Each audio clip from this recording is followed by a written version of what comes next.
மறக்காம சர்ப்ரைஸ் பண்ணுங்க. தேங்க்யூ. இந்த சந்தோஷமான மனநிலை எனக்கு வாய்த்திருக்கிறது. எனக்குரிய இந்த மேடை, இந்த அமைப்பு எல்லாமும் திருவண்ணாமலையில் நாங்கள் 30 வருடங்களுக்கு முன்னால் நடத்தின கலையிரவு என்கிற ஒரு மக்கள் திருவிழாவை ஞாபகப்படுத்துகிறது. கிட்டத்தட்ட ஒரு 50 பேரோடு ஆரம்பித்த அந்த கலை இலக்கிய இரவு என்கிற வடிவத்தில் நாங்கள் அந்த நிகழ்ச்சியை நிறைவு செய்கிற போதெல்லாம் 10,000க்கும் மேற்பட்ட வாசகர்களும் தீவிரமான வாசகர்களும் நண்பர்களுமாக ஒரு இரவு முழுக்க மாலை 6 மணிக்கு அந்த நிகழ்ச்சியை ஆரம்பிப்போம். காலை 6 மணிக்கு கரிசல் கோயில் கிருஷ்ணசாமி விடியுது விடியுது என்கிற பாடலோடு அந்த நிகழ்ச்சியை முடிப்பார். 10,000 பேரும் ஒரு இரவு முழுக்க உட்கார்ந்து கதை கேட்கிற மரபு நம்முடைய தமிழ் மரபு. தெருக்கூத்துக்கு பார்க்க போனால் எல்லோரும் பாய் தலகாணியை சுற்றி எடுத்து கொண்டு போய் உட்கார்ந்து தெருக்கூத்தை இரவெல்லாம் பார்த்து ரசிக்கிற ஒரு பாரம்பரியம் நம்மிடத்தில் உண்டு. இப்பொழுது மாதிரி அப்படியே போய் ஏசி ரூமில் படுத்துக்கின்னு இந்த உலகமே என்னன்னு தெரியாமல் டிவி ரிமோட் அப்படியே ஆன் பண்ணிவிட்டு அப்புறம் ஏசி குளிர் அதிகமான அதை கொஞ்சம் ஆஃப் பண்ணிவிட்டு அதெல்லாம் இல்லை. இந்த புழுக்கம் குளிர் எல்லாவற்றையும் தாங்கி கொள்ளுகிற இந்த உடம்பு இந்த கலை இலக்கிய வடிவங்களை அப்படியே உள்வாங்கிக் கொள்ளும். இந்த மண்ணுக்கு ரொம்பவும் அறிமுகமான எழுத்தாளர் ஜெயகாந்தனை உங்களுக்கு தெரியும். ஜெயகாந்தனுடைய மரணத்தின் போது ஒரு பெரும் மழையில் நனைந்து கொண்டு நான் அவருடைய சடலத்தை இறுதியாக பார்க்க வேண்டும் என்று ஓடினேன். விஸ்வரூபம் எடுத்து நிற்கிற பல கலைஞர்கள் மரணத்தின் போது மிகவும் குள்ளமாக உயிரற்ற சடலமாக கிடப்பதை பார்க்கிற துர்பாக்கியம் நமக்கு கிடைப்பதுண்டு. சிவாஜி கணேசனுடைய ஒரு சந்திப்பை பற்றி பாலச்சந்திரன் சுள்ளிக்காடு என்கிற ஒரு கவிஞன் எழுதுகிற போது சிவாஜி கணேசனை நான் ரொம்ப பெருசாக எதிர்பார்த்து கொண்டு அவர் வீட்டுக்கு போனேன். அவர் 4.5 அடிக்கும் கொஞ்சம் உயரமாக இருப்பார், அவ்வளவுதான். அவர் சினிமாவில் பார்க்குற மாதிரி ஒரு கம்பீரமான உருவம் எல்லாம் இல்லை. அவர் ஒரு 4 முழ வேட்டி கட்டி கொண்டு ஒரு கை வைத்த பனியன் போட்டுக்கொண்டு எங்களை வரவேற்றார்.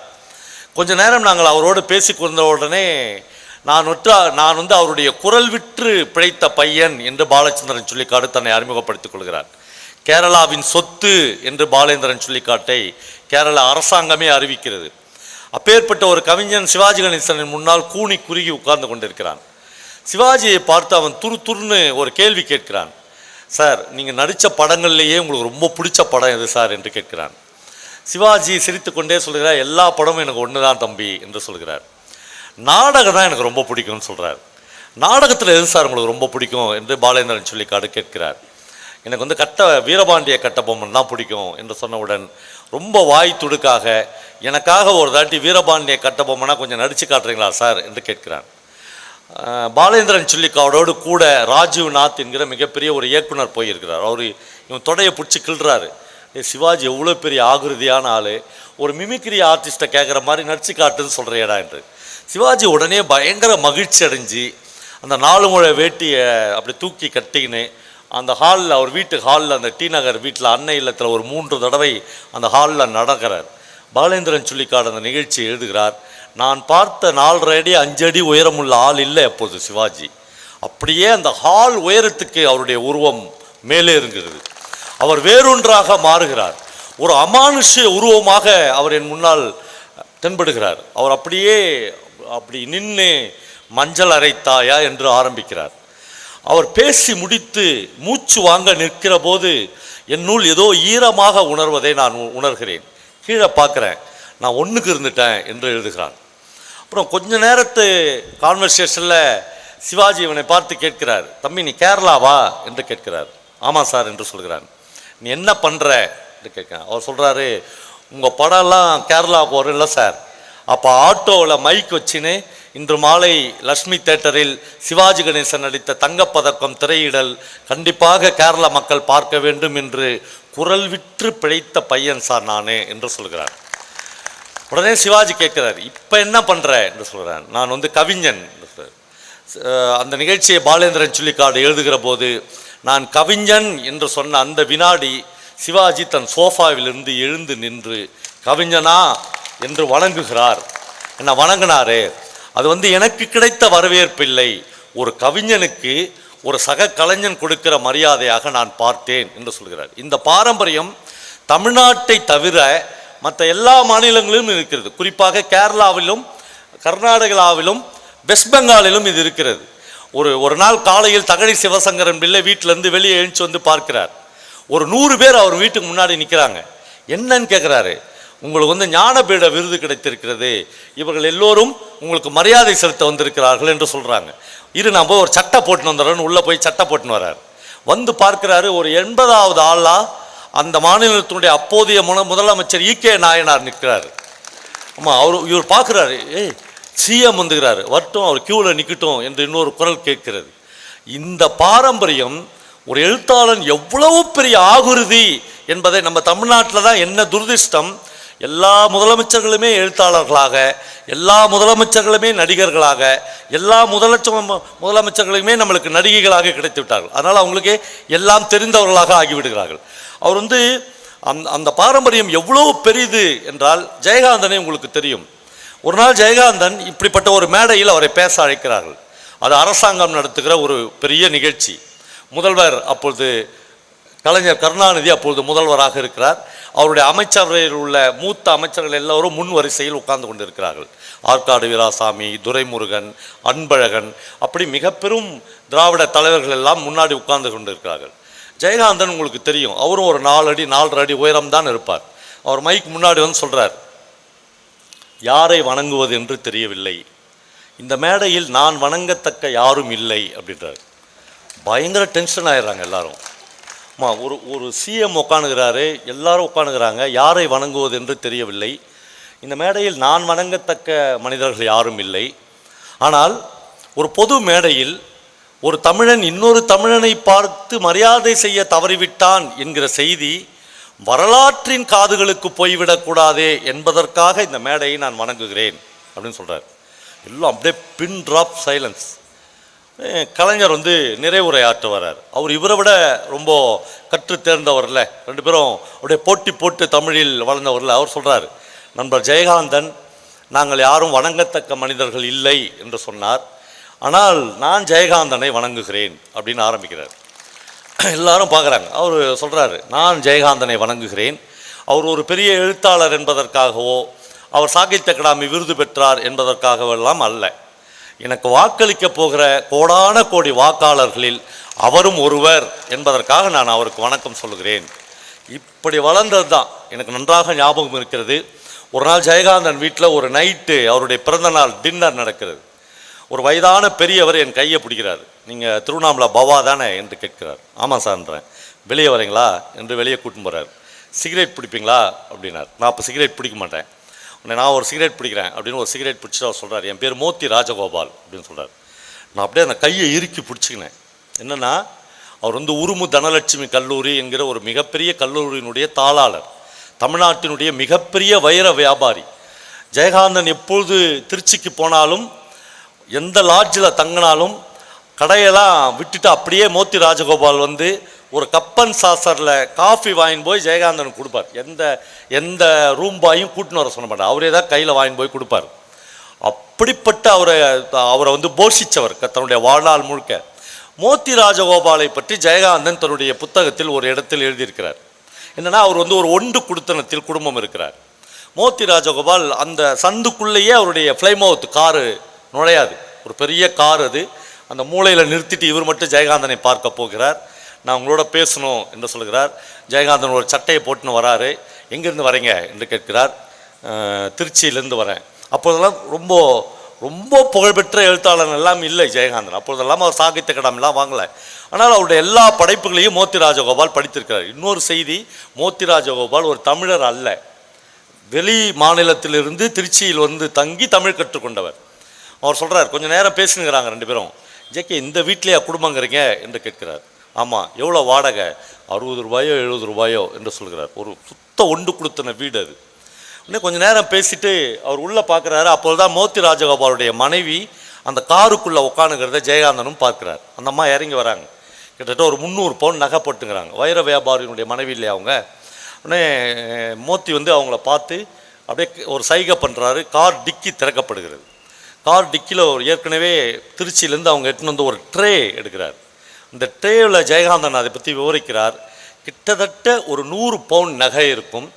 அந்த ட்ரே கொள்ளாத அளவிற்கு கரன்சி நோட்டுகள் இருக்கும். அவர் வச்சு 2 பேரும் ஜெயகாந்தனுக்கு கொடுக்குறாங்க. இவர் கேட்குறாரு, எதுக்கு சொல்கிறார். இல்லை நீங்கள் வச்சுக்கோங்க. நான் எதுக்குன்னு கேட்குறேன். இல்லை, ஒரு எழுத்தாளன் கஷ்டப்படக்கூடாதுன்னு நான் நினைக்கிறேன். நான் கஷ்டப்படுறேன்னு உங்ககிட்ட சொல்லியே என்று சொல்கிறார். இல்லை, இப்படிப்பட்ட ஒன்று கொடுத்தனத்தில் இருக்கக்கூடாதுன்னு நினைக்கிறேன். இல்லை, ஒன்று கொடுத்தனம் எனக்கு அசௌரியமானது அப்படின்னு நான் எங்கேயுமே எழுதலையே என்று சொல்கிறார். ஜெயகாந்தன் அந்த கான்வர்சேஷனை எப்படி முடிக்கிறார் என்றால், மோத்தி ராஜகோபால் சொல்லுகிறார், ஜேகே, இதை நீங்கள் வாங்கித்தான் ஆகணும். நான் இதுக்காக தான் திருச்சியிலேருந்து வந்தேன். ஒருவேளை இது உங்களுக்கு பிடிக்கல அல்லது நீங்கள் என்றைக்காவது ஒரு நாள் வாழ்க்கையில் இதை திருப்பி தர வேண்டும் என்றால் நான் வாங்கிக் கொள்கிறேன். அப்படி ஒரு ஒப்பந்தத்திலாவது நீங்கள் வாங்கிக் கொள்ள வேண்டும் என்று கேட்கிறார். ஜெயகாந்தன் சொல்லுகிறார், என் வாழ்க்கையில் அப்படி ஒரு துரதிருஷ்டமான நிலைமை வரவே இல்லை என்று எழுதுகிறார். இப்போ இவ்வளவு நகைகளையும் இவ்வளவு பணத்தையும் அப்படி இந்த கையில் நிராகரிச்சிட்டு போகிற ஒரு தன்மை ஒரு எழுத்தாளனுக்கு எப்பொழுதுமே இருக்க வேண்டும். ஒருத்தன் ஒரு 1000 ரூபாய் கொடுக்குறான், ஆனால் அவன் எல்லா அயோக்கியத்தனமும் பண்ணியிருப்பான். ஐயா சாமி அப்படின்னு நீ குனிஞ்சிட்டுனா அவுட்டு. உன்னுடைய லிட்ரேச்சர், உன்னுடைய கதை, உன்னுடைய படைப்பு எல்லாமும் அன்றோடு உன்னிடம் இருந்து விடைபெற்று கொள்ளும். இந்த தன்மை பெரிய எழுத்தாளர்களுக்கு மட்டும்தானா உண்டு? நான் இல்லை. நான் சொல்ல போகிற ஆள் ஜெயகாந்தனை விட ஒரு 100 மடங்கு உயர்ந்து நிற்கிற ஒரு ஆள் எனக்கு தெரியும். திருவண்ணாமலையில் என்னுடைய அன்பு நண்பர் எஸ்கேபி கர்ணா என்று ஒருவர் உண்டு. அவர் தனியாக 2 பொறியியல் கல்லூரி வைத்திருக்கிறார். மிகப்பெரிய வசதியானவர். அவருடைய தங்கை ஒரு எம்டி படித்த டாக்டர். அவருடைய மச்சான் அவரும் ஒரு எம்டி படித்த டாக்டர். சென்னையில் ஒரு மிகப்பெரிய டிஸ்பென்சரி வைத்திருக்கிறார்கள். ஆனால் அவர்களுக்கு 10 வருடமாக குழந்தை இல்லை. எல்லா டாக்டர்கிட்டையும் செக்கப் போகிறாங்க, எல்லா மருத்துவ எதுவுமே நடக்கலை. அப்புறம் திடீரென்று அவங்க கன்சீவ் ஆகி 2 குழந்தைகள் பிறக்கிறது. அப்படியே அந்த வீட்டுக்கான வாரிசு பிறந்த அன்றே ஒரு குழந்தை இறந்து பிறக்கிறது. அன்றைக்கே பாதி மனசை விட்டுறாங்க அவங்க. இப்போ இருக்கிறது ஒரே ஒரு பையன்.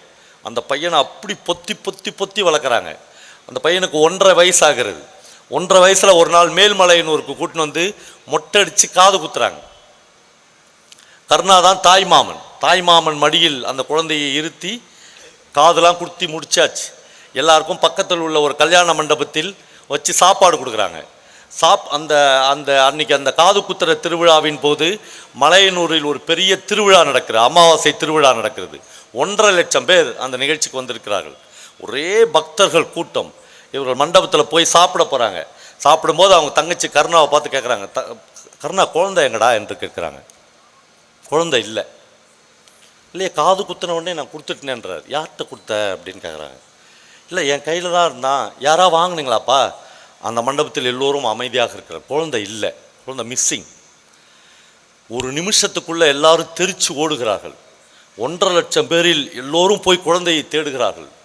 அவருடைய தங்கச்சி உட்காந்து தலையில் அடித்து அழுவுது. என் ஒரு பிள்ளையை இழந்துட்டுனே, ஒரு பிள்ளையை தொலைச்சிட்டுனேன்னு அழுகுறாங்க. ஒன்றாகாதுமா, கண்டுபிடிச்சலாம் இரு என்று எல்லாரும் அலைகிறாங்க. எங்கேயுமே குழந்தையை கண்டுபிடிக்க முடியல. திரும்பி வரும்போது கருணாவுக்கு ஒரு கழை கூத்தாடி தன்னுடைய 8 வயசு பொண்ணை ஒரு கம்பி மேலே நடக்க வச்சுன்னு அவன் சாட்டையால் தன்னுடைய உடம்பை அடிச்சுக்கிறான். எல்லாரும் நின்றுக்கிறாங்க. கிட்டத்தட்ட ஒரு 200 பேர் கூடி இருக்கிறார்கள். கருணா உள்ளே நுழைஞ்சி போய் நின்று பார்க்குறாரு.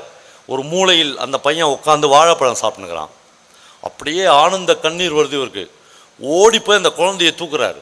அந்த கழை கூத்தாடி தான் சாட்டையால் அடிச்சுக்கிறத அப்படியே நிறுத்திட்டு உன் பிள்ளையா சார் என்று கேட்கிறான். என் தங்கச்சி குழந்தை என்று கண்ணில் தண்ணி கலங்குது. என் தங்கச்சி குழந்தை என்று சொல்கிறார். இங்கே தான் சார் நின்று ஐது நினச்சி நான் தான் கூட்டு பயம் கொடுத்தேன் அப்படின்னு சொல்கிறான். கருணா என்கிட்ட சொல்கிறார், பவா நீங்கள் எப்பயுமே சாதாரண மனிதர்கள், எளிய மனிதர்கள்னு சொல்லுவீங்க.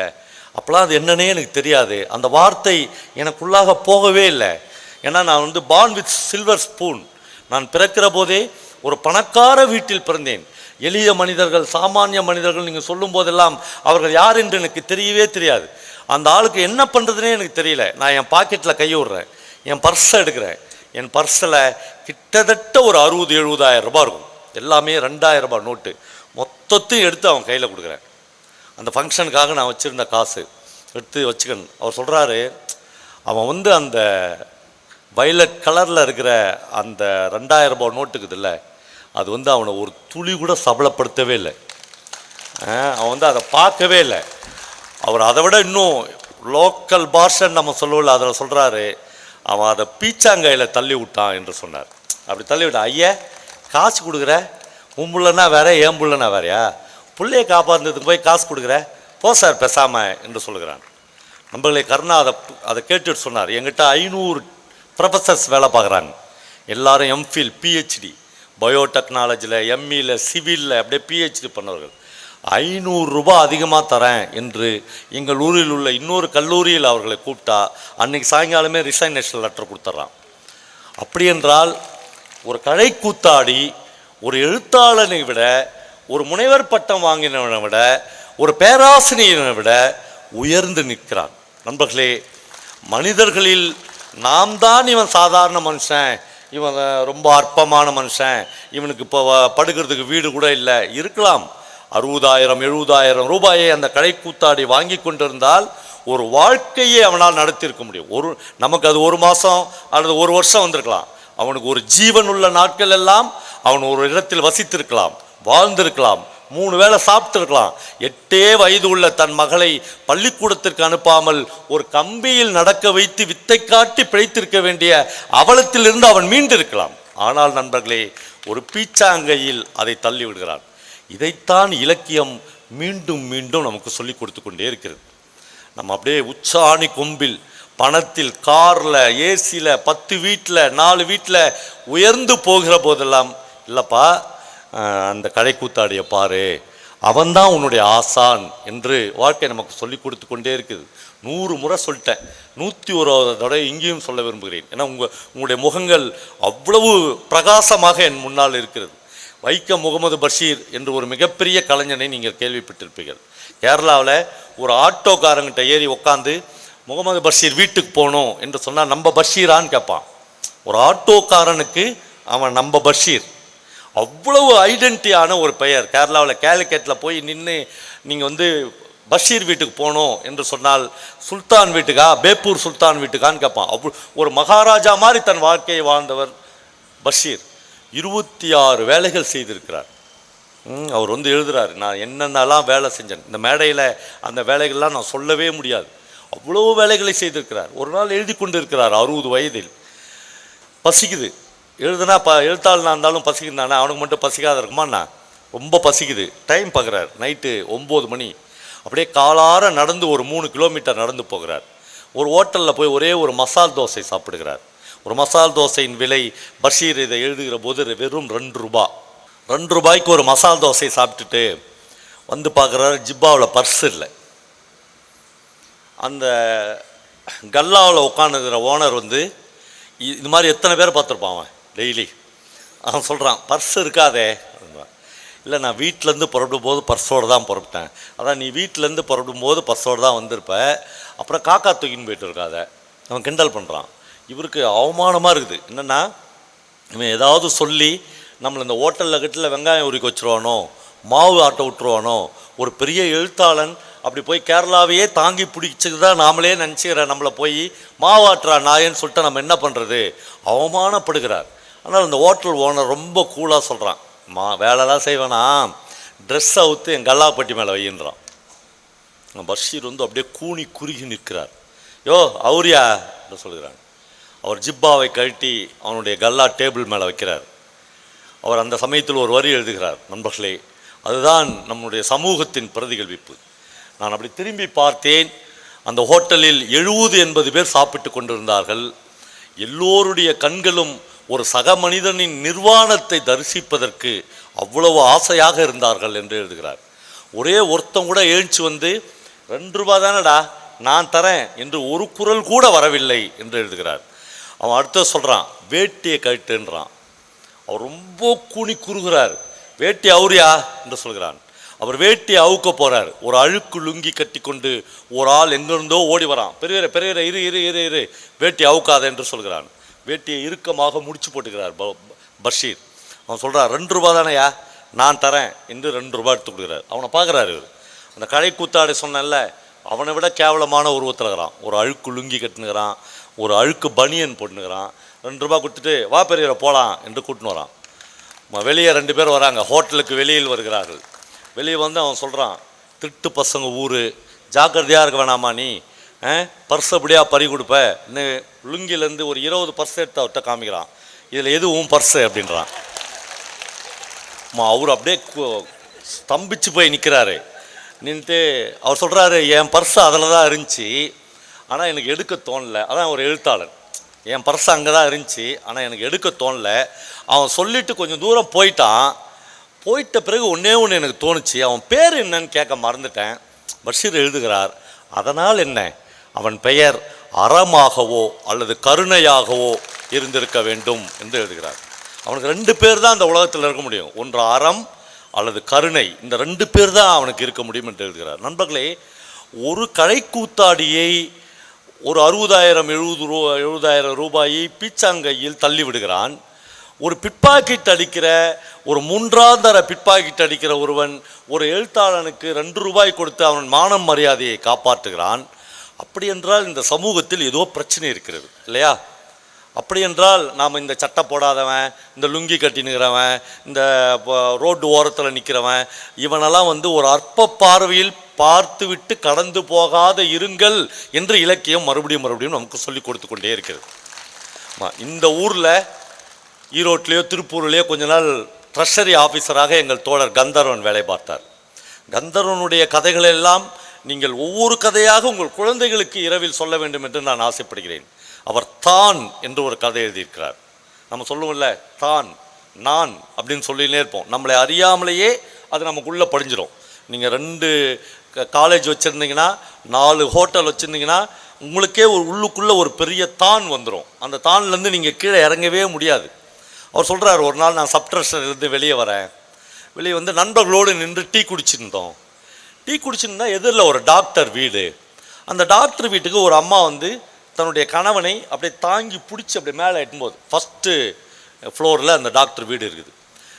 இவங்க பார்த்து கொண்டு இருக்கும்போதே அந்த ஆள் மயக்கம் அப்படியே கீழே விழறாரு முதல் மாடியிலேருந்து.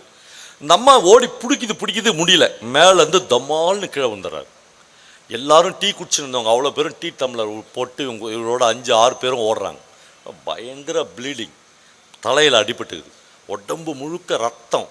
அப்படியே இவர் போய் தூக்குறாரு. எல்லோரும் தொடச்சி கிடச்சி அந்த அம்மாவை பார்த்து இவர் கேட்குறாரு. மேலேயே அந்த டாக்டர்கிட்ட கூட்டின்னு போகிறாங்க. அவர் ரொம்ப கான்சியஸாக, ரொம்ப சீரியஸ் சார், நீங்கள் தஞ்சாவூர் மெடிக்கல் காலேஜுக்கு எடுத்துகிட்டு போனீங்கன்னா ஒரு வேளை பிழைக்கிறதுக்கு வாய்ப்பு இருக்கிறது என்று டாக்டர் சொல்லிவிட்டு ஒரு ப்ரிஸ்கிரிப்ஷன் எழுதிட்டு 200 ரூபா கொடுங்கன்னு கேட்குறாரு. அவர் டிஸ்பென்சரில் தான் விழுந்தான், அவர்கிட்ட வைத்தியம் பார்க்க தான் விழுந்தான். அவன் ரொம்ப கான்சியஸாக இருக்கிறான். 200 ரூபா. இந்த டாக்டருங்க கதை இருக்குல்ல, அது ஒரு பெரும் கதை. இந்த கதையை விட்டு கொஞ்சம் அதுக்கு போயிடுறேன். இந்த வருஷம் அந்த அபச்சாரம்லாம் நின்றுச்சு. போன வருஷம் வரலும் டிவியில் இன்டர்வியூ எடுப்பாங்க. இந்த +1 +2 இந்த +2 பாஸ் பண்ண பசங்களை, நீங்கள் என்னவாக போகிறீர்கள் எல்லாம் சொல்லி கொடுத்த மாதிரி, நான் இதய நோய் நிபுணராக போகிறேன். இதய நோய் நிபுணராகி எங்கள் கிராமத்தில் வருகிற ஏழை நோயாளிகளுக்கெல்லாம் சேவை செய்ய போகிறேன். ஓகே, நான் கேட்குறேன், இந்த தமிழ்நாட்டில் ஏதாவது ஒரு ஊரில் இலவசமாக சேவை செய்கிற ஏதாவது ஒரு எம்டி டாக்டரை நீங்கள் யாராவது பார்த்துக்கிறீங்களா? இந்த 20 வருஷத்தில் இப்படி பேட்டி கொடுத்தாங்கல்ல, அதில் ஒரு பொண்ணோ ஒரு பையனோ அப்படிலாம் டிஸ்பென்சரி ஆரம்பிக்கவே இல்லை. எல்லாம் அப்போலோவில் வேலை செய்கிறாங்க, எல்லாம் வெளிநாட்டில் வேலை செய்கிறாங்க, எல்லாம் ஒரே ஒருத்தர் கூட இல்லை. ஒரு புள்ளி விவரம் சொல்லுகிறது நண்பர்களே, இப்படி போனாங்கல்ல, அந்த ஃபஸ்ட் ரேங்க் எடுத்து நான் இதய நோய் நிபுணராகி சேவை செய்ய போகிறேன்னு அப்படி சொல்லிட்டு போன பசங்களில் 8% பேர் ஜெயிலில் இருக்கிறான், குற்றவாளி ஆகியிருக்கான். அவன் அவ்வளோ கிரிமினல் வேலைகள் செஞ்சுக்கிறான், பேப்பர் மாற்றிக்கிறான், ஆள் மாறாட்டம் செஞ்சு எம்டி பரீட்சை எழுத வச்சுக்கிறான். எல்லா அசிங்கங்களையும் இந்த பசங்க தான் செஞ்சுருக்காங்க. இப்போ உங்களுக்கு உடனே அந்த பிட்பாக்கெட் அடித்த ஆள், அந்த கடைக்கூத்தாடெல்லாம் ஞாபகம் வரணும். இந்த படித்தவன் ரொம்ப கரெக்டாக இருப்பான் சார், உங்களை மாதிரி கருப்பாகிறவன் தான் சார் திருடனாக இருப்பான். இந்த சகப்பாகிறவங்கிறால சார், அதுவும் கோட் போட்டுன்னு ஷூ போட்டுனுங்கிறால சார், அவன் போய் தப்பு பண்ணுவானா சார்? அவன் தான் சார் எல்லா தப்பும் பண்ணிக்கிறான். இவன் 5 ரூபா 10 ரூபா அடிச்சான், அவன் 1150 கோடின்றான். 17,01,00,000 நம்மளுக்கு வாயிலே வரல, 50 கோடி அடிச்சுட்டு அப்படியே செக்கச்சிவேல்னு சட்டை கலங்காமல் டிவியில் பேட்டி கொடுக்குறான். இவன்லாம் அத்தனை கோடி அடிச்சுக்கிறான். எங்காலும் ஏதோ ஒரு 50 ரூபா 100 ரூபா அடிச்சுட்டு பிட்பாக்கெட் அடிச்சுட்டு ஜெயிலில் இருக்கிறான் 3 மாதம் 4 மாதம். இந்த முரண்பாடுகள் உள்ள நாடு தான். நான் அந்த கந்தர்வனுடைய கதைக்கு வந்துடுறேன். அவர் கந்தர்வன் அந்த அம்மாவை பார்த்து கேட்குறாரு, வீட்டில் ஏதாவது பணம் வச்சுக்கிறியா அம்மான்னு. இன்னைக்கு டாக்டர் வீட்டுக்கு வர்றதுக்கே பக்கத்து வீட்டில் 100 ரூபாய் வாங்கிட்டு வந்தேன் சார் அப்படின்னு அந்த அம்மா சொல்லுது. சார் பரவாயில்லன்னு ஒரு அம்பாசிடர் டாக்ஸியை கூப்பிட்டு தஞ்சாவூர் போகணும், அவரை பின்னாடி கடத்த வச்சுக்கிறாங்க. இந்த அம்மாவை முன் சீட்டில் உட்கார வச்சுட்டு இவருடைய மடியில் அந்த ஆளை படுக்க வச்சுக்கிறார். அப்படியே கார் வந்து அவர் வீட்டுக்கு போகுது. பிஎஃப்ல லோன் போட்டு 7500 வச்சுக்கிறார். போய் பீரோவிலேருந்து அந்த 7500 எடுத்துக்கின்னு அந்த ஆளை கூட்டின்னு நைட்டு 9 மணிக்கு, இதுக்குள்ளே இவ்வளோ நேரம் ஆகிடுது, சாயங்காலம் ஆஃபீஸ் முடிகிறப்போ ஏற்பட்ட ஆக்சிடெண்ட் இது. எல்லாரும் தஞ்சாவூர் மெடிக்கல் காலேஜை நோக்கி கார் போய்கொண்டே இருக்கிறது. போகும்போது அந்த எழுத்தாளன் நினைக்கிறான், நான் யார், இந்த ஆள் யார், இவன் என்ன ஜாதி, நான் என்ன ஜாதி, இவன் முஸ்லீமா இந்துவா, எதுவுமே தெரியாது. ஆனால் என் கூட வந்தாங்கல்ல 4 பேர் 5 பேர் எங்கள் ஆஃபீஸ்லேருந்து, அவன்லாம் எங்கே, ஆஃபீஸில் போய் வேலை செய்கிறான், பில் போடுறான். அவனுக்கு வந்து இன்றைக்கி சாயங்காலம் ஒரு 100 ரூபாய் 200 ரூபாய் 500 ரூபாய் கல்லா கட்டிட்டு தான் வீட்டுக்கு போகிறான். எல்லாரும் போயிட்டான், நான் மட்டும் என்னவா இருக்கிறேன். அவர் நினைக்கிறாரு, நான் இவர்கள் ஆள் இல்லை, நான் ஒரு தொழிற்சங்கவாதி, நான் மார்க்சியம் கற்றவன், நான் வந்து கம்யூனிசம் பயின்றவன், நான் இவர்களை விட ஒரு பங்கு மேலாக இருக்கிறேன், இந்த சமூகத்தை நேசிக்கிறேன். அப்படியே அவருக்கு அந்த தான் அப்படின்ற விஷயம் உவகையாக மேலே ஏறி வருகிறது. அப்படியே நைட்டு 1 மணிக்கு தஞ்சாவூர் மெடிக்கல் காலேஜுக்கு அந்த கார் போய் சேர்கிறது. காரில் போய் இறக்கி இவரை தூக்கின்னு போய் ஸ்ட்ரக்சரெல்லாம் போட்டு டாக்டர் வந்து வெளியே கேட்குறாரு. சினிமாவில் பார்க்குற மாதிரி தான், இந்த ஆளுக்கு நீங்கள் என்ன சார் வேணும் என்று கேட்குறார். என்ன வேணும், டாக்டர்கிட்ட போய் சக மனுஷன் சார்னா அவன் ஒத்துக்கவே மாட்டான். சக மனுஷனா, யோ நீ மாமனா மச்சானா அண்ணனா தம்பி அதை மட்டும் அவன் அவ்வளோதான் கேடர்ஸ், அதுக்குள்ளே தான் நம்ம ஒரு ஆளை காப்பாற்ற முடியும். அவர் சொல்கிறாரு, இவன் என் தோழன், இவன் என் தோழர், நீங்கள் என்ன செலவானாலும் இவரை காப்பாற்றுங்க. கவர்மெண்ட் ஆஸ்பத்திரி அது, ஒன்றும் செலவுலாம் ஆகாது. கொஞ்சம் நேரம் பொறுத்து டாக்டர் சொல்கிறார், பயங்கரமாக ப்ளீட் ஆயிடுச்சு, யாராவது ரத்தம் கொடுத்தீங்கன்னா இவரை காப்பாற்றிடலாம். கந்தர்வன் எழுதுகிறார், நான் வந்து ஒரு பெட்டில் படுத்துக்கினேன், என் கையை நீட்டினேன், எவ்வளவு ரத்தம் முடியுமோ அவ்வளோ உறிஞ்சிக்குங்க அப்படின்னு, எடுத்துக்குங்க இல்லை உறிஞ்சிக்குங்க என்று சொன்னேன். அரை மயக்கத்தில் இருக்கும்போது அவருக்கு இன்னொரு எண்ணம் வருகிறது, இவன் யார், ஒரு சக மனுஷன், சாயங்காலம் தானே இவனை பார்த்தேன், இவனுக்காக என் கையை நீட்டி என் உடம்புல இருக்கிற ரத்தத்தெல்லாம் உறிஞ்சிக்குங்க அப்படின்னு என்னை சொல்ல வைத்தது எது சொல்கிறார், நான் படித்த மார்க்சியம், என்னுடைய தொழிற்சங்க அனுபவம். அப்படியே அவருக்கு புலங்காகிதம் அடைகிறார். அப்படியே பிளட்டு எல்லாத்தையும் எடுத்துறாங்க. எடுத்துட்டு அந்த அவனை உயிரை காப்பாற்றுறாங்க. டாக்டர் சொல்கிறார், பொழைச்சிருவான், நீங்கள் கவலைப்படாதீங்க. அதிகாலை 3 மணி, பயங்கர டயர்டாகுது. நேற்று சாயங்காலம் 5 மணிக்கு குடித்த டீ, அதுக்கப்புறம் ஒரு டீ கூட குடிக்கல அவர். அப்படியே எழுந்துச்சி வராரு, கொஞ்சம் லேசாக மயக்கம் வருது, ஏன்னா பிளட்டு நிறைய எடுத்திருக்கிறார்கள். வெளியே வந்தால் ஒவ்வொரு கவர்மெண்ட் ஆஸ்பத்திரிக்கு முன்னாலும் பாலித்தீன் பைகளில் உறங்குகிற மனிதர்களை நீங்கள் பார்க்க வேண்டும் நண்பர்களே. நமக்கு வீடு இருக்கிறது, தனி அறை இருக்கிறது, அறையில் ரிமோட்டை ஆன் பண்ணால் ஏசி ஓடுகிறது, குளிர் அதிகமாக இருந்தால் ஏசியை கண்ட்ரோல் பண்ணுகிறோம். வெறும் பாலித்தீன் பையில் படுத்து உறங்குகிற மனிதர்களும் இதே தேசத்தில் தான் வாழ்கிறார்கள். அவர் அப்படி ஒரு பாலித்தீன் குடிசைக்கு முன்னாடி போய் கந்தர்வன் நிற்கிறார். உள்ளே யாரோ ஒரு ஆள் சும்மா சின்ன உருவத்தில் வேஷ்டியே படுத்துனுங்கிறான், அப்படியே போத்தின்னு படுத்துனுங்கிறான். அவனை போய் எழுப்புறாரு. அவன் தூக்க கழகத்தில் எழுதுறான், என்ன சார், எனக்கு ஒரு ஜூஸ் கொடுக்குறியா என்று கேட்கிறார். அவன் தூக்க கழகத்தில் எழுஞ்சி ஒரு 5-6 சாத்துக்குடி பழத்தை போட்டு ஒரு மக்கு நிறைய ஜூஸ் போட்டு கொடுக்குறான். கொஞ்சம் ஒரு அழுக்காக இருக்கிற ஒரு இடத்துலேருந்து கொஞ்சம் ஐஸ் கட்டியை தூக்கி போட்டு இவ்வளோ ஒரு ஜூஸ் கொடுக்குறான். அப்படியே ஒரு குடித்த உடனே ஒரு உற்சாகமாக இருக்குது, அப்படியே ஒரு புது தெம்பு வருகிறது. பாக்கெட்லேருந்து ஒரு 100 ரூபாயை எடுக்கிறார். அவன் அப்படியே தூக்க கழகத்திலே அவரை பார்த்து கேட்குறான், என்ன சார் ரத்தம் கொடுத்தியா அப்படின்ட்டு கேட்குறான். எனக்கு கையில் பேண்டேட் இருக்குது, ரத்தம் கொடுத்த அடையாளங்க, ரத்தம் கொடுத்தியா சார் என்று கேட்கிறான். ஆமாம், ரத்தம் கொடுத்த யார்ட்டையும் நான் காசு வாங்க மாட்டான் சார் என்று அவர் சொல்லுகிறார். அந்த அழுக்கு வேட்டியை மறுபடியும் போத்தி கொண்டு அவன் தூங்கி விட்டான் என்று எழுதுகிறார். அவனுக்கு முன்னாடி இந்த எழுத்தாளன் ரொம்ப சின்ன ஆளாகி விடுகிறான். அவனுக்கு முன்னாடி இவர் படித்த மார்க்சியம், இவர் இயங்கின தொழிற்சங்கம், இவருக்கு கற்றுக் கொடுத்த எல்லாமும் ரொம்ப சின்னதாகி விடுகிறது நண்பர்களே. அப்படி என்றால் தத்துவம், நாம் கடைபிடிக்கிற கொள்கைகள் எல்லாவற்றையும் விட உயர்ந்தது மனிதநேயமாக இருக்கிறது. அல்லது இந்த மனிதநேயத்தை காப்பாற்றுவதற்காகத்தான் இந்த தத்துவங்களும் இந்த இலக்கியங்களும் தொடர்ந்து நமக்கு போதித்து கொண்டே இருக்கின்றன. மேலாண்மை பொன்னுச்சாமி என்கிற முற்போக்கு எழுத்தாளர்களில் மிக முக்கியமான ஒரு மனிதனை பற்றி நான் உங்களோடு பேச வேண்டும். அவர் 5வது படித்திருக்கிறார். கி ராஜநாராயணன் என்கிற இன்னொரு எழுத்தாளரை பற்றி நான் உங்களுக்கு சொல்ல வேண்டும். அவர் தன்னுடைய வாழ்க்கையை பற்றி எழுதுகிற போது, நான் மழைக்காகத்தான் பள்ளிக்கூடத்தில் ஒதுங்கினேன்றார். ஒரு நாள் மழை பெஞ்சு வேறு எங்கே ஒதுங்குறதுன்னு தெரில, அதனால் ஸ்கூலில் போய் நின்றுக்கிறேன், மற்றபடி ஸ்கூல் பக்கம் நான் போனதே இல்லை என்று எழுதுகிறார். ஆனால் அப்போது கூட பள்ளிக்கூடத்தை பார்க்காமல் நான் மழையையே பார்த்து கொண்டிருந்தேன் என்று ராஜநாராயணன் எழுதுகிறார். அப்போ கூட நான் திரும்பி ஸ்கூலை பார்த்தரவே இல்லை, நான் வெளியே தான் பார்த்து நின்றேன் என்று எழுதுகிறார். அப்படி அவர் ராஜநாராயணன் வீட்டுக்கு முன்னாடி ஒரு கார் போய் நிற்குது. ஒரு வைஸ் சான்சலர் போய் இறங்குறாரு. இறங்கி அவர் கேட்குறாரு, நாங்கள் எங்கள் யூனிவர்சிட்டியில் உங்களை சிறப்பு பேராசிரியராக அப்பாயின்ட் பண்ணிக்கிறேன் சார்ன்றாரு. அவர் கேட்குறா, ஐயோ நான் படிக்கவே இல்லையா, ராஜநாராயணன் கையெழுத்து போடும் அவ்வளோதாயான், இல்லை ஸ்பெஷல் பெர்மிஷன் வாங்கி சென்ட்ரல் கவர்மெண்ட்டில் உங்களை வருகை தரு பேராசிரியராக பாண்டிச்சேரி பல்கலைக்கழகம் உங்களை நியமிக்கிறதுன்னு சொல்கிறாரு. எவ்வளோ சம்பளம் கொடுப்பீங்கன்னு கேட்குறாரு. அவர் சொல்கிறார், ஒரு 3000 ரூபாய் கொடுப்போம். அப்போது அவர், நான் ஏர் ஓட்டினாவே எனக்கு 10 ரூபா 12 ரூபா கூட கொடுக்க மாட்டுறாங்களே, வந்துட்டுமா அவங்க கூட என்று கேட்கிறார். அவர் கூட்டின்னு போகிறாங்க. 24 பேர் அவர்கிட்ட பிஹெச்டி பண்ணுறான். அப்போ எப்படி சார் 5வது கூட படிக்காத ஒரு ஆள்கிட்ட முனைவர்களாக 24 பேர் உருவாக்க முடியும் என்றால், அப்போ ஒரு எழுத்தாளனுக்கான இடம் எது? ஒரு எழுத்தாளனை நம்ம எந்த இடத்துல வச்சுக்கணும்? எழுத்தாளனா நீ இது அப்படி நில்லுன்றல, நம்ம ஜோல்னா போய் பாண்டிங்கிறியா, இல்லை என்ன புஸ்தகம் வச்சுக்கிறியா என்று கேவலப்படுத்தின சமூகம் தானே நாம், இல்லையா? அப்போ மேலாண்மை பொன்னிச்சாமி 5வது படிச்சிருந்தார். அவர் ஊரில் ஒரு சின்ன மளிகை கடை வச்சுருந்தார், மேலாண் மறைநாடு என்கிற அவருடைய அந்த ஊரில் ஒரு மிகச்சிறிய சின்ன இதில் சட்டை போடாது நின்று வியாபாரம் பார்க்குற ஆள் மேலாண்மை பொன்னிச்சாமி. ஆனால் ஒரு சாகித்ய அகாடமி விருது வாங்கினார். மேலாண்மை பொன்னிச்சாமி 100க்கும் 200க்கும் மேலாக மிகச்சிறந்த கதைகளை தமிழ் சமூகத்துக்கு அளித்திருக்கிறார்.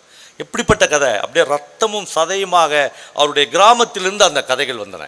அப்படி தான் எழுதணும் ஒரு எழுத்தாளன் என்றால். அவளை எழுதுகிறார், மேலாண்மறை நாட்டில் அர்ஜுனா நதிக்கு பக்கத்தில் ஒரு சின்னஞ்சிறிய வீட்டில் மாடசாமி விறகு வெட்டி கொண்டிருந்தான் என்று அவர் ஒரு கதையை ஆரம்பிக்கிறார். விறகு வெட்டினே இருக்கான்.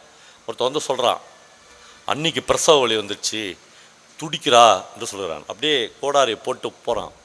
போகும்போது இந்த மாதிரியான தனிமையான நேரங்களில், இந்த மாதிரியான எல்லாவற்றையும் இழந்து போகிற நேரங்களில், எல்லா ஆன்ம பலங்களும் உங்களிடமிருந்து உதிர்ந்து போகிற நேரங்களில் நீங்கள் கடவுளை தேடுவீர்கள். உங்களுக்கு யாராவது ஒருவன் துணையாக வர வேண்டியிருக்கும்.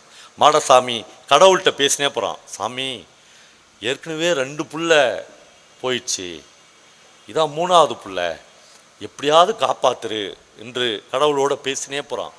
கொஞ்ச நேரம் பொறுத்து சொல்கிறான், ஒருவேளை உனக்கு ஒரு உசுறு தான் வேணும் அப்படின்னா, அப்படிலாம் எதுவுமே நடக்கலை, மனைவிக்கு பிரசவ வலி அவ்வளோதான், என் உசுரை கூட எடுத்துக்க, எங்கள் ராசாத்தியும் எங்கள் ராசாத்தி குழந்தையும் காப்பாத்துரு என்று பேசிக்கொண்டே போகிறான். வீட்டுக்கு முன்னாடி ஒரே கூட்டம். போய் நிற்கிற போது சொல்கிறாங்க, வலி விட்டு விட்டு வருது, பிரசவம் ஆகலை, உள்ளூர் மருத்துவச்சுங்களாம் எவ்வளோ ட்ரை பண்ணிட்டாங்க, எப்படியாவது நீங்கள் இந்த ஒரு டாக்டரை வர வழிங்க என்று சொல்கிறாங்க. எத்தனை டெலிஃபோன், எத்தனை ஆட்கள். சாத்தூரிலிருந்து 12 கிலோமீட்டர் இருக்கிற மேலாண்மறை நாட்டுக்கு ஒரு டாக்டரும் வரவில்லை நண்பர்களே. அவசரமாக ஒரு கற்றல் காலை எடுத்து போடுகிறார்கள். ஒரு கைத்து கட்டலில் அவனுடைய ராஜாத்தியை கிடத்துகிறார்கள். 4 பேர் பிணம் தூக்குகிற மாதிரி ராஜாத்தியை தூக்கி கொண்டு அர்ஜுனா நதியை கடந்து சாத்தூருக்கு போகிறார்கள். ராத்திரி 12 மணி. அந்த சாத்தூர் கவர்மெண்ட் ஹாஸ்பிட்டலுக்கு கூட்டின்னு போய் அவளை சேர்க்குறாங்க. ஒரு டியூட்டி டாக்டர் பார்த்துட்டு சொல்கிறான், 1/2 மணி நேரத்துக்கு முன்னாடியே செத்துட்டாங்க என்று சொல்கிறார். மேலாண்மை பொன்னிச்சாமி அந்த கதையில் எழுதுகிறார், ஒரு மொசைக் பூசப்பட்ட தரையில் நின்று கொண்டு மாடசாமி ஓவென்று கதறி அழுகிறான். அவன் சொல்கிறான், இது சாவு இல்லைடா, இது கொலை என்று சொல்கிறான். அந்த கதையின் பெயர் கொலை. ஒரு ஆரம்ப சுகாதார நிலையம் அந்த ஊருக்கு இருந்திருந்தால், அல்லது அந்த ஆரம்ப சுகாதாரம் கட்டப்பட்டு திறக்கப்பட்டிருந்தால், அந்த ஆரம்ப சுகாதார நிலையத்தில் ஒரு MBBS படித்து நான் இலவச சேவை செய்ய போகிறேன் என்று பேட்டி கொடுத்த யாராவது ஒரு மாணவனோ மாணவியோ டாக்டராக அந்த கிராமத்திலேயே தங்கியிருந்தால், அந்த கிராமத்தில் அப்பாயிண்ட் செய்யப்பட்ட ஒரு ஸ்டாஃப் நர்ஸோ ஒரு மிட்வைஃபோ அந்த கிராமத்திலேயே தங்கியிருந்தால் என் ராஜாத்தி செத்திருக்க மாட்டால். ஏற்கனவே 2 குழந்தைகளை இழந்து இப்பொழுது என் ராஜாத்தியும் இழந்து ஆளாக நான் எதுக்கு வாழணும் என்று அந்த மொசைத்தரையில் மாடசாமி புரண்டு அழுததை டாக்டர்களும் நர்ஸுகளும் வேடிக்கை பார்த்ததாக மேலாண்மை பொன்னிச்சாமி எழுதுகிறார். நண்பர்களே, நான் இந்த கதையை படித்து 40 வருடம் இருக்கும்.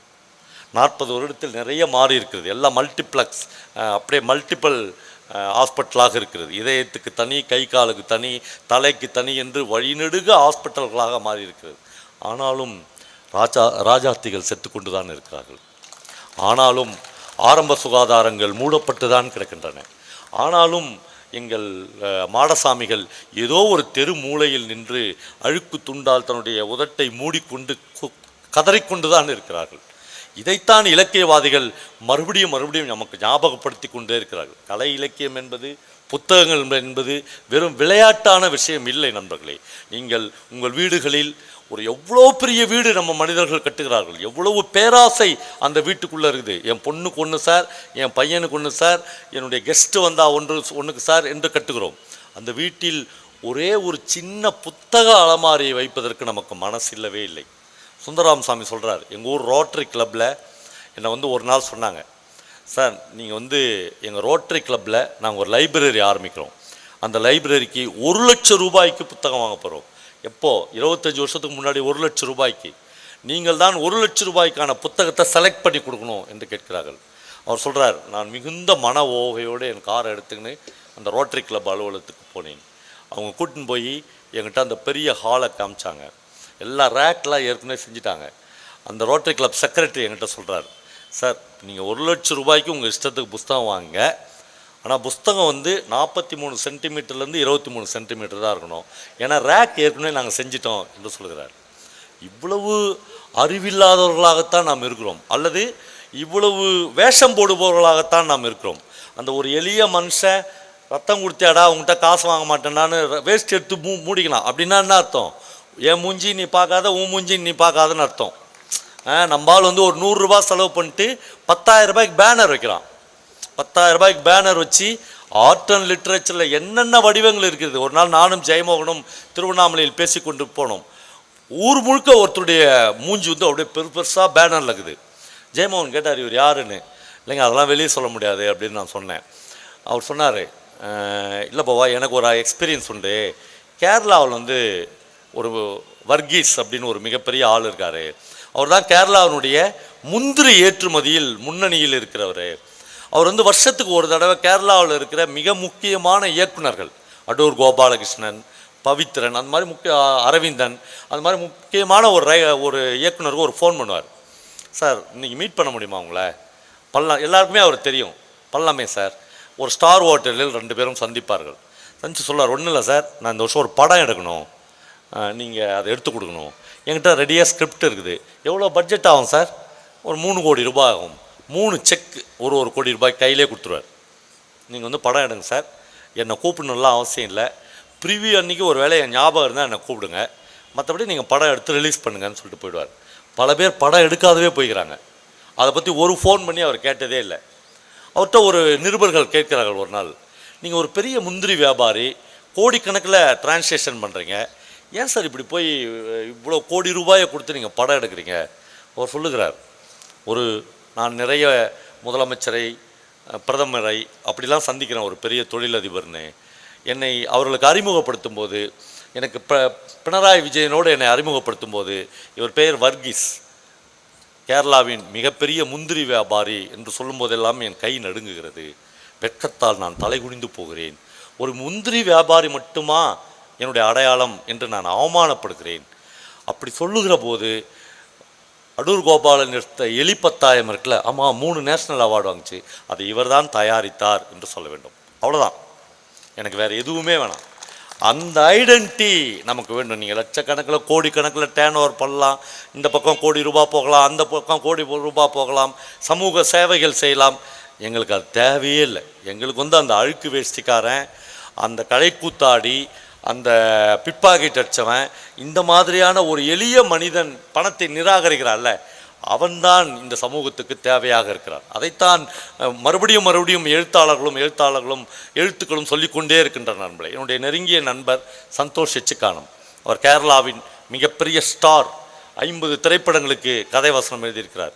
இறை என்று ஒரு கதை எழுதியிருக்கிறார். பெண்களை இலக்கியங்களும் நம்முடைய பாரம்பரியங்களும் நம்முடைய வாழ்க்கையும் எப்படி 2ஆம் இடத்திலேயே வைத்து கொண்டு இருக்கிறது. அப்படிலாம் அவர் எந்த உபதேசமும் பண்ணவில்லை. பெண்கள் என்கிற வார்த்தையை கூட அந்த கதையில் அவர் பயன்படுத்தவே இல்லை. அந்த கதைக்கு அவர் இறை என்று பெயர் கொடுத்திருக்கிறார். ஒன்றுமே இல்லை. ஒரு கிணத்து மேட்டில் ஒரு தவளை துள்ளி துள்ளி போகுது.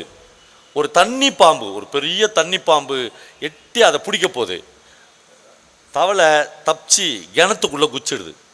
அது என்னென்னா, இவங்ககிட்ட வாழறதை விட இந்த பாழுங்கிணத்துல உழுந்து செத்தர்றேன்டான்னு வாங்கலாம் நம்ம பொம்பளைங்க. அந்த மாதிரி உங்ககிட்ட அடிபடுறதை விட நான் கிணத்துல ஊழ்ந்துடுறேன் என்று உள்ளே ஊழ்ந்துடுது. ஒரு ஸ்பீடில் இந்த பாம்பும் உள்ளே குச்சிடுது. உள்ளே குச்சிடுதா, உள்ளே போய் ரொம்ப ஈஸி இல்லை அதுக்கு. இப்போ எங்கேயுமே தவளை தப்பிக்க முடியாதுல்ல. அப்படியே வாயை திறந்து நான் சாப்பிட போகுது. தவளை சொல்லுது, நண்பா கொஞ்ச நேரம் இரு அப்படின்னு. என்னடா தவளை பேசுது, என்னையா சொல்கிற? உன்னை சொல்கிறேன், நீ தானே என்னை சாப்பிட போகிற, கொஞ்சம் இரு. இப்போ நீ என்னை சாப்பிட்ற, ஓகே. அதுக்கப்புறம் நீ எப்படி மேலே ஏறி போவ? பார்க்குது, அது மேலெலாம் ஏறியே போக முடியாது. அப்புறம் அந்த கிணத்துக்குள்ளே ஒரு ஈக்காக்கா குருவி இல்லை, அப்படியே அது சொல்லுது, என்னை சாப்பிட்டுட்டு உனக்கு கிடைக்க போகிற வெறுமைக்குதுல்ல, அது என்னை சாப்பிட்டதை விட ரொம்ப கொடுமை. தன்னந்தனியாக வாழ போகிறேன், அதுக்கு என்னை சாப்பிடாமே இரு. அப்படி சாப்பிடாமல் இருக்கிறதுனா நான் எப்படி வாழறதுன்னு கேட்குது. இந்த தவளை சொல்லுது, நீ வாழறதுக்கு ஏதாவது ஒன்று சாப்பிட்டாகணும்ல, இதுக்குள்ளே பாரு, நல்ல சத்தை செனாறு சேரு இதெல்லாம் இருக்குது, இதெல்லாம் சாப்பிடுன்னு சொல்லுது. நான் பியூர் நான் வெஜிடேரியன். ஆமாம், அது சொல்லுது, ஏதாவது ஹைகோர்ட்டில் சுப்ரீம் கோர்ட்டில் தீர்ப்பாக கொடுத்தாங்க நீ நான் வெஜிடேரியன்னு, நீங்களே அப்படிலாம் உருவாக்கிறீங்க. நான் பியூர் நான் வெஜிடேரியன், உன்னை அடிக்கிறதுக்கு தான் என்னை கடவுள் படைச்சான், அப்படிலாம் நீயே உருவாக்கிற. கொஞ்ச நேரம் இரு நண்பா, நீ கொஞ்ச நாள் இதை சாப்பிட்டு வாழ, நானும் அப்படி வாழறேன்னு சொல்லுது.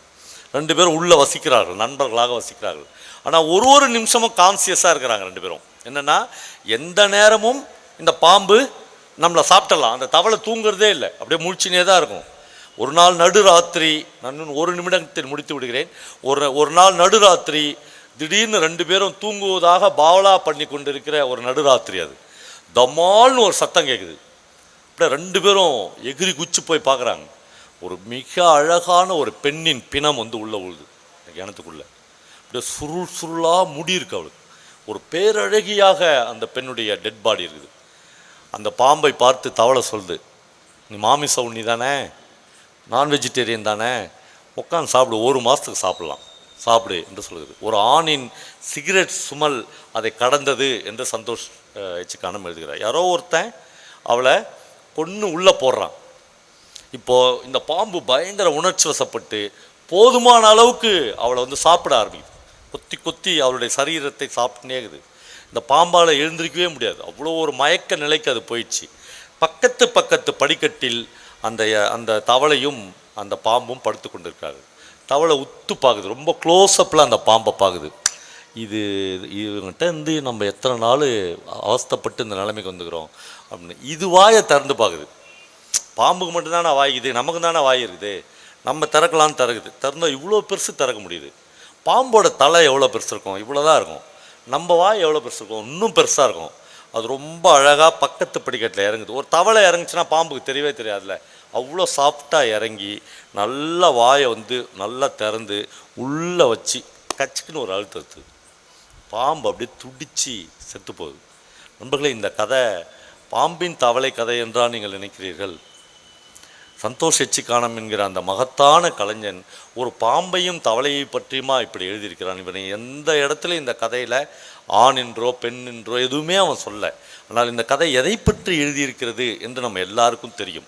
அப்படித்தான் இலக்கியம் பூடகமானது, அப்படித்தான் இலக்கியம் ரகசியமானது, அப்படித்தான் இலக்கியம் உங்கள் தூக்கத்தை பிராண்டுவது, அப்படித்தான் இலக்கியம் ஒரு பிசாசு மாதிரி உங்கள் மேல் ஏறி உட்கார்ந்து கொள்வது, அப்படித்தான் இலக்கியம் நீங்கள் வாழ்கிற வாழ்க்கையை சட்டையை பிடித்து கேள்வி கேட்பது, அப்படித்தான் இலக்கியம் உங்கள் மனசாட்சியை உழுக்குவது.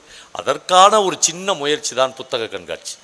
நாம் வேஷம் போடுவதற்கோ, நாம் நான் இப்போ இவ்வளோ புத்தகம் வாங்கி போய் எங்கள் வீட்டில் வச்சுட்டேன் 1 லட்ச ரூபாய்க்கு, அதெல்லாம் இல்லை. 1 லட்ச ரூபாய்க்கு நீங்கள் புத்தகம் வாங்கவே வேண்டாம், வியாபாரமே வேண்டாம். நீங்கள் மிகச்சிறந்த 2 புத்தகங்களோடு வீட்டுக்கு போங்கள்.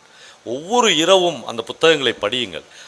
நீங்கள் படித்த புத்தகங்களை யார்கிட்டையும் வேணாம், உங்கள் குடும்பத்தோடு பகிர்ந்து கொள்ளுங்கள், உங்கள் டிரைவரோடு பேசுங்கள், உங்கள் தொழிற்சாலையில் வேலை செய்கிற கடைகோடு எம்ப்ளாயிஸ்கிறால அவங்ககிட்ட நான் இப்படி ஒரு கதை படித்தம்பா என்று சொல்லுங்கள்.